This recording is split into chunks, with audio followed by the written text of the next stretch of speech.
namtaka mtoto wangu. Ulijua utanikimbia, yaani popote ulipo nipo. Wewe mimi nikukimbia wewe kwa kitu? Huyu ni mtoto wako, unajua uchungu wa huyu mtoto ha? Nisikilize nikwambie, hii ni damu yangu na muda mrefu sana nilikuwa nawatafuta. Leo hii nimekukuta hapa, naondoka na mtoto wangu. Wewe sikiliza, acha huo uchizi wako, huyu sio mtoto wako. Wewe mtoto, nisikilize nikwambie, mimi ndo baba yako halali. Hakuna atachokuambia, umesikia? Baba yako yupo na unamjua, huyu sio baba yako. Mimi ndo baba yake wa huyu mtoto na leo naondoka naye. Siwezi nikakuachia wewe uende kupuyanga huko na mtoto wangu mimi. Hauondoki naye. Sasa tutaona kama mimi siwezi kuondoka naye. Ulinitelekeza mimi wewe. Naanzaje kukutelekeza? Wewe unajua mimi niliondoka kwa misingi ipi?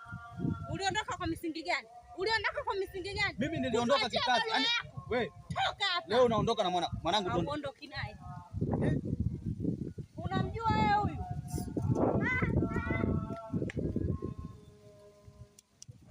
Yule ndo baba wa mtoto. Umemwone mwenye uchungu na mtoto anamjua yule ndo baba yake. Wewe wa wapi?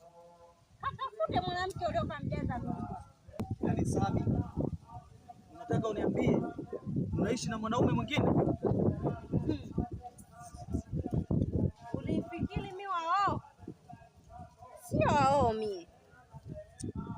Nisikize nikwambie, huu ni mwanzo tu na hii vita haijaisha. Naenda kujipanga, nitarudi tena kivingine.